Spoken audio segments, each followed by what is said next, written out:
There is a version of you that you have not met yet. A version that does not hesitate. A version that does not negotiate with comfort. A version that moves through life with such terrifying precision that people stop asking you how you do it and start wondering what you have become. Most people live their entire lives haunted by this ghost. They feel him in the silence of 3 a.m. They feel him when they look in the mirror and see potential rotting into mediocrity. You know this feeling. It is the quiet, suffocating knowledge that you are a weapon that has never been drawn from its sheath, a sword rusting in the rain. We live in an era of weak people creating hard times for themselves. We are drowning in dopamine, addicted to validation, and terrified of silence. We have forgotten the art of being alone. We have forgotten the strength of the void. But history remembers. 400 years ago, under the pale light of a Japanese moon, a man sat in a cave. He was dying.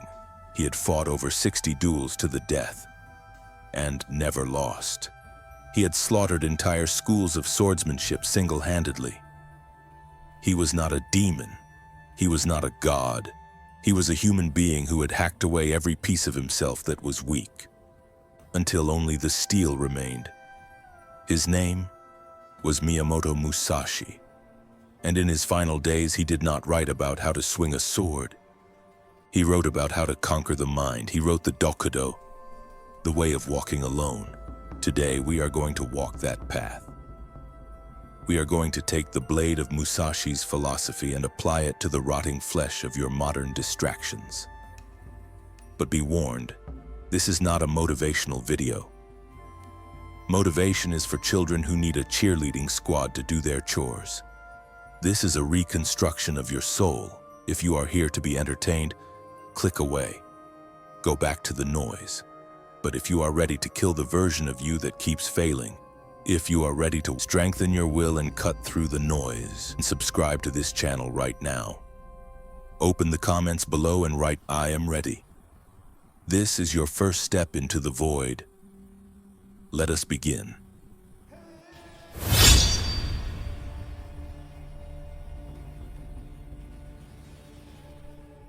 To understand the discipline we need, we must go back to the source. We must go back to the man who birthed the steel spirit of Japan. In the 5th century, a monk named Bodhidharma traveled from India to China. Legend says he was a prince who abandoned his kingdom to conquer the only territory that mattered, his own mind. When he arrived at the Shaolin monastery, he didn't preach. He didn't debate. He found a cave nearby, sat down facing a cold rock wall, and entered the void. He sat there for 9 years. 9 years of silence, 9 years of staring at stone. The legends say that when he fell asleep during meditation, he cut off his own eyelids and threw them to the ground so that his eyes would never close again. He mutilated his own comfort to ensure his focus from his blood and his terrifying stillness.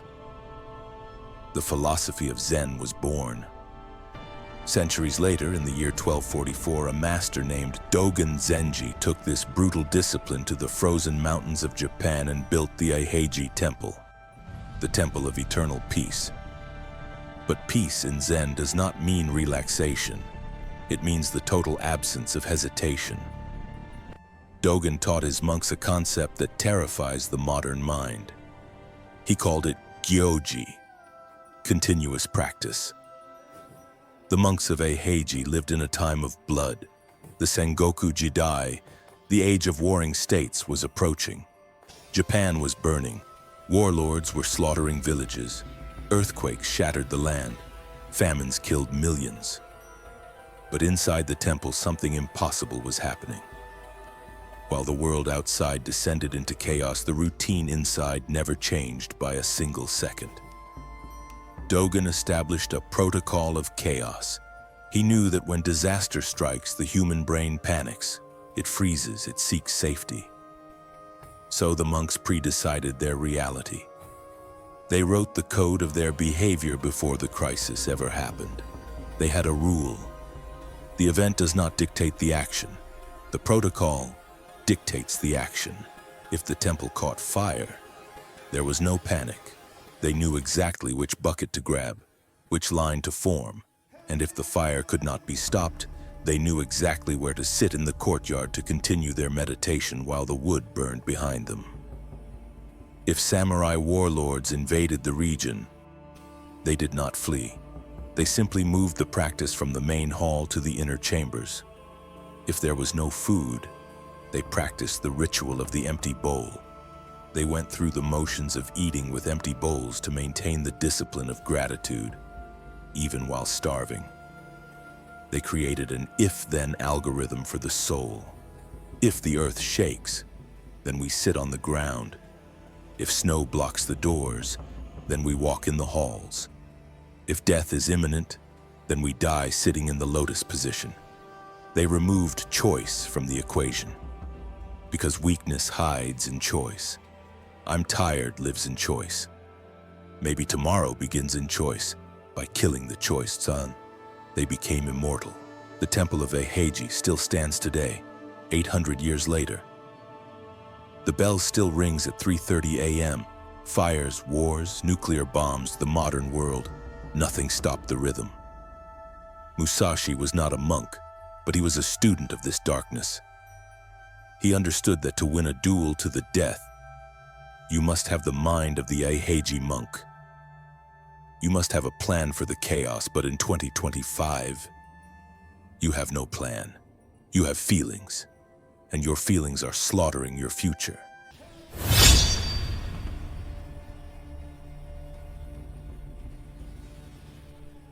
Let me tell you a story about a man named Elias. You know him. He is the ghost in your mirror. Elias is smart. He has a vision. He wants to build an empire, a business that frees him from the slavery of the system. On Monday, Elias is Bodhidharma. He wakes up ready to stare at the wall. This is the week. I will launch the website. I will write the sales copy. I will secure the first client. He buys the domain name. He downloads the productivity apps. He organizes his desk. But Elias has a fatal flaw. He has not killed his eyelids. He still relies on motivation. Wednesday comes. The initial rush fades. The work stops being exciting and starts being work. He sits down to write code for his platform, but a bug appears. A client rejects his proposal. He gets angry. He sits down to write cold emails. But the silence of the room feels heavy. His phone buzzes, just one notification, just one quick check. The economy looks bad on the news. The chaos of the modern world hits him, and because Elias has no protocol of chaos, he panics. I need a break, he whispers. I'm tired. I'll rest today and go twice as hard tomorrow. I need balance, he lies to himself. I'm stressed, he whispers. I can't focus when I'm this anxious. I'll wait until I feel better. By Friday, Elias is scrolling through social media, numbing his pain with blue light, watching other people live the legends he was supposed to write. He is angry at himself for letting the event dictate the action. He feels a sickness inside, the sickness of betrayal. He has betrayed the only person who actually matters, himself. Elias believes the enemy is the stress, the bad client, or the headache. He is wrong. The enemy is the negotiation itself. Musashi fought 60 men, sometimes all at once. But he taught that the greatest enemy is never the one holding the sword in front of you. The greatest enemy lies within the fortress of your own skin. Musashi wrote in the Dokkōdō, "Do not seek pleasure for its own sake." He meant this. Do not let your desire for comfort dictate your movement. If you only work when the sun is shining, you will starve in the winter. Read that again. Do not seek pleasure for its own sake. In the modern world, Elias is programmed to seek pleasure constantly. Comfort is the god of the 21st century. If we are bored, we scroll. If we are sad, we eat. If we are lonely, we consume. We have become allergic to the very thing that makes us strong, friction. Elias fails not because he lacks willpower, but because he is addicted to the feeling of success rather than the acting of the warrior. He wants the victory without the duel. Musashi arrived at the most famous duel of his life on the island of Ganryujima. 2 hours late. His opponent, Sasaki Kojiro, was enraged. Kojiro was a master, elegant, respected. He shouted at Musashi, insults flying, his composure broken by the weight. Musashi stood silent, unwashed, holding a wooden oar he had carved into a sword on the boat ride over. Musashi didn't just beat Kojiro's skill. He defeated Kojiro's mind before the first blow was struck. He disrupted his rhythm. He forced Kojiro to fight on Musashi's terms, not his own. Elias is Kojiro. The modern world is Musashi. The world arrives late. The world is unfair. The world is chaotic. And Elias, expecting everything to go perfectly, loses his mind. He loses his temper. He loses his focus. To escape the cycle of Elias, you must stop trying to be the elegant swordsman who needs perfect conditions. You must become the Ronin who fights with a wooden oar because that is what is available. You must learn to walk alone. How do we bridge the gap? How do we drag Elias out of the comfort of his failure and turn him into a force of nature?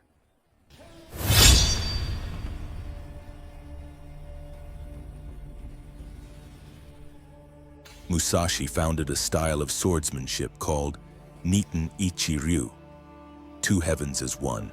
It involved fighting with 2 swords simultaneously, the long sword and the short sword. In your life, these 2 swords are not physical blades, they are perception and action. Most people have a disconnect between what they see and what they do. Elias sees a problem and he is out of shape, but his action is weak.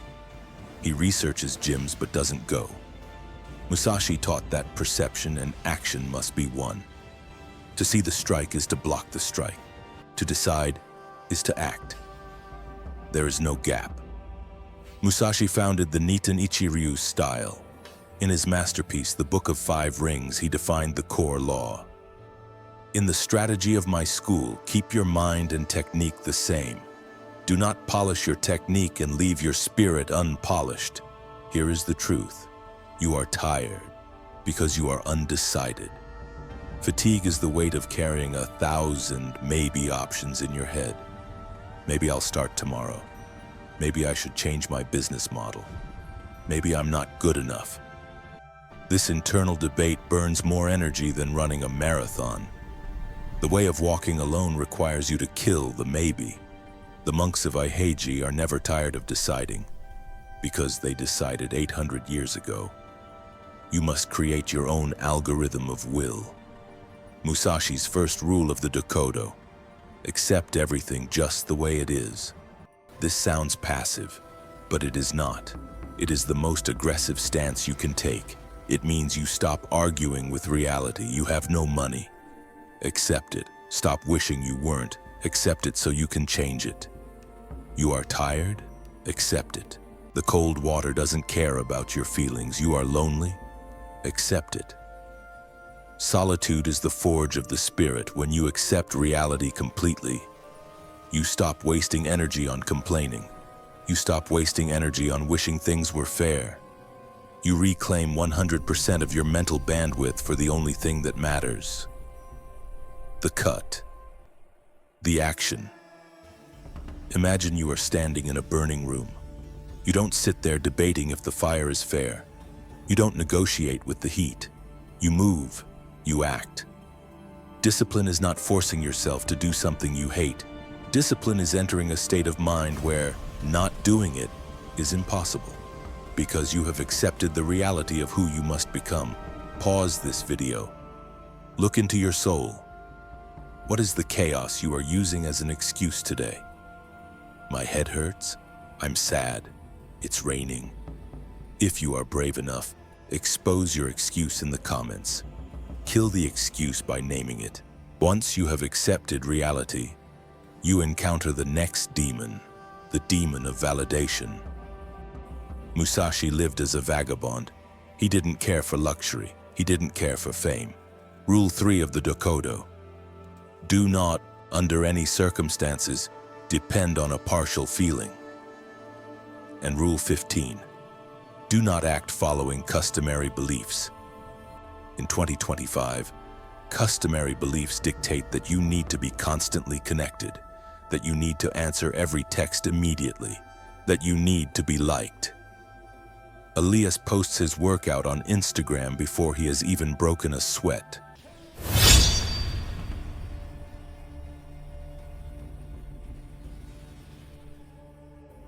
Why? Because he needs the tribe to tell him he is good. He needs the digital applause. This makes him weak, because if the applause doesn't come, the motivation dies. A warrior who fights for the applause of the crowd will die the moment the crowd goes silent. Musashi fought in empty rice fields. He fought in muddy riverbeds. He fought when no one was watching. You must learn to exist in the void. The void is the place where there is no applause, no likes, no validation, no good job. It is just you and the work. It is the 4 a.m. darkness. It is the empty gym. It is the blank page. Normal people fear the void. They fill it with podcasts, music, noise. They cannot stand to be alone with their own thoughts because their thoughts judge them. But you choose to will and to cut. You must make the void your home. When you can work in silence for months without telling a soul, you become dangerous because your energy is not leaking out in talk. It is building up inside, like pressure in a volcanic chamber. Musashi wrote, "Get beyond love and grief. Exist for the good of man." He meant detachment. Detach from the story of your past failures. Elias thinks, "I've always been a quitter." Musashi says, "Do not regret what you have done." Regret is a chain. It ties you to a corpse, the corpse of who you used to be. Cut the chain. The person who failed yesterday is dead. He died in his sleep. The person who woke up this morning is new. He holds the sword. He decides the strike. If you carry the guilt of the last 10 years, you are fighting with a backpack full of stones. Drop it. Musashi did not mourn the men he killed. He did not mourn the life he could have had as a noble. He walked forward. Only forward. We have discussed the philosophy. Now, we discuss the steel. Philosophy without action is just daydreaming. How do you apply Musashi's strategy to your modern life right now? We call this the Ronin protocol.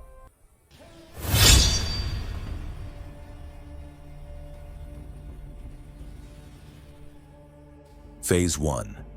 The Fast of the Mind. Musashi lived in caves to clear his mind.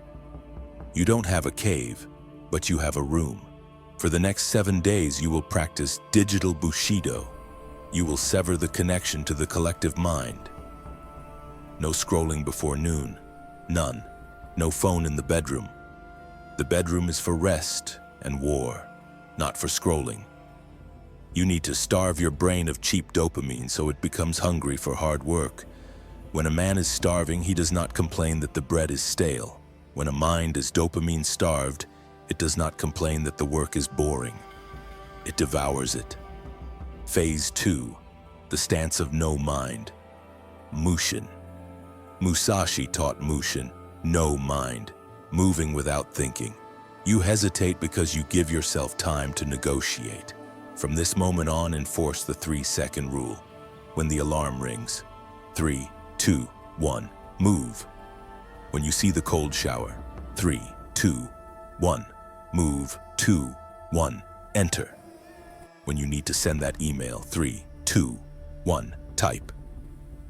Do not give the lawyer in your head time to build a case against the action. Kill the lawyer, be the executioner. Phase 3. The 1,000 cuts. Musashi didn't become a master by swinging the sword once perfectly. He swung it 1,000,000 times.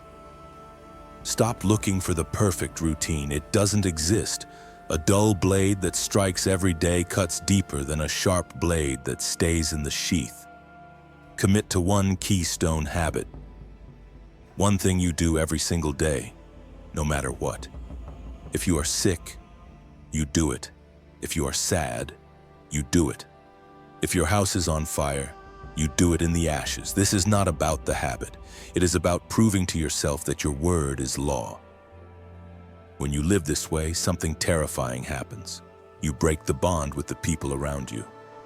They say you are obsessed. They say you are too intense. Why don't you relax, Elias? Come have a drink, Elias. Take a day off, Elias.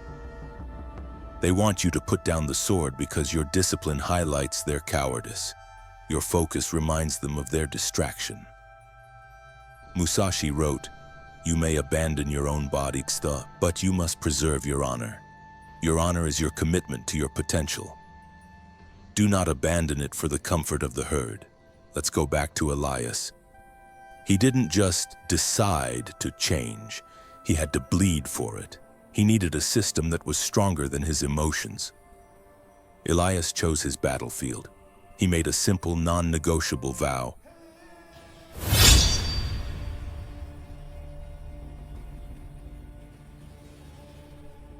Every morning at 5 a.m., I will spend 90 minutes building my business. No phone, no internet, just the work. He created his own Zen protocol for the modern world. He wrote it in blood and ink, and he defined the work. No vague goals, concrete strikes of the sword. Every morning at 5 a.m., 30 minutes. Learning code, 30 minutes. Writing marketing strategy, 30 minutes. Contacting potential clients. If I wake up sick, then I will read strategy for 90 minutes. I will not sleep. That slot will remain filled. If my internet is down, then I will write my plans with pen and paper. The work continues. If I traveled and slept 3 hours, then I will splash cold water on my face and execute a light session. The chain never breaks. It sounds easy, doesn't it? Day 1 was fueled by adrenaline. Day 3 was fueled by pride. But then came day 12, the crucible. Day 12 was his test. He woke up with a fever. His head was pounding. Outside, a storm was raging. The power in his apartment was out. The old Elias would have slept.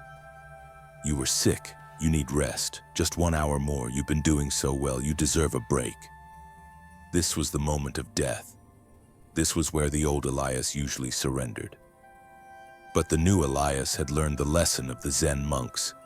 He knew that chaos is inevitable. He knew that sickness and bad weather are not excuses. They are just different terrains to fight on.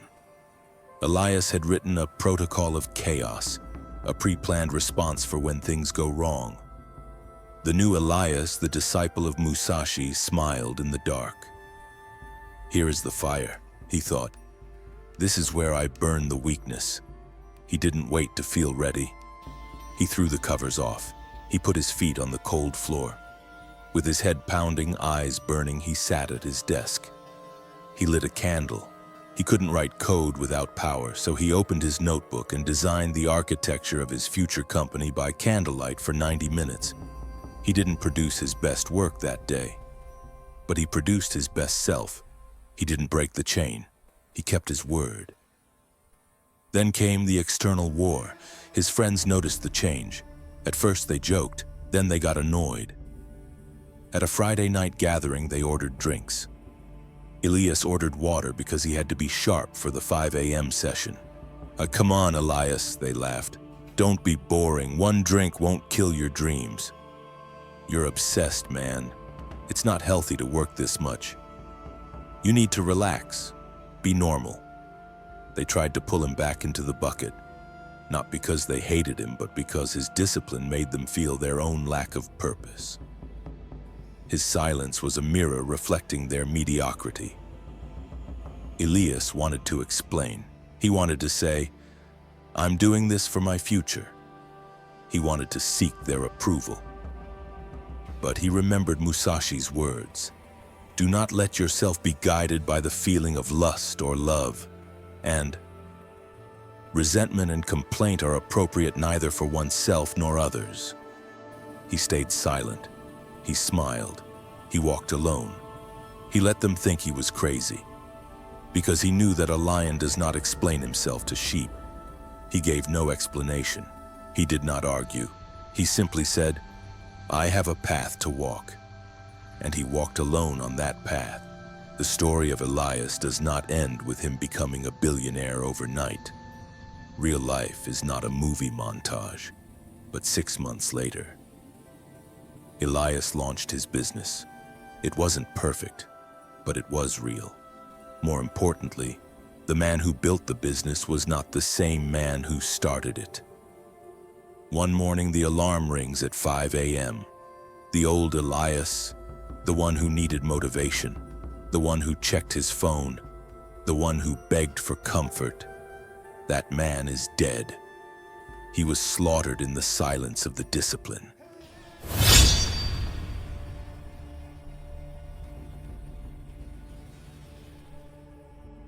The new Elias opens his eyes. The room is cold.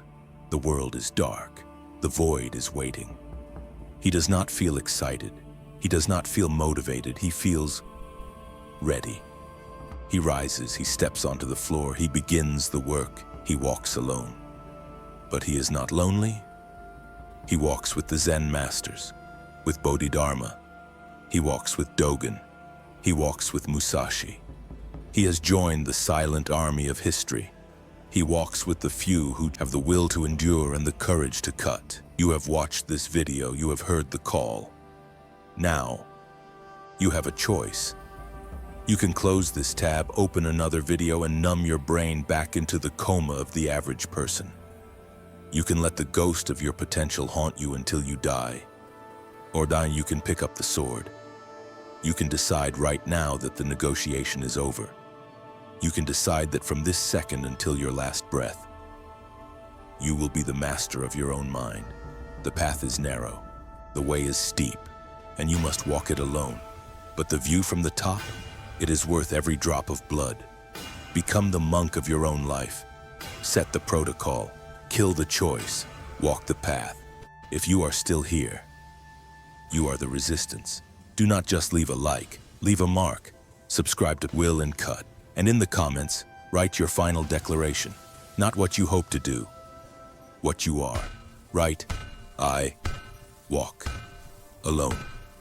Let the weak sleep. It is time for us to work. See you on the void.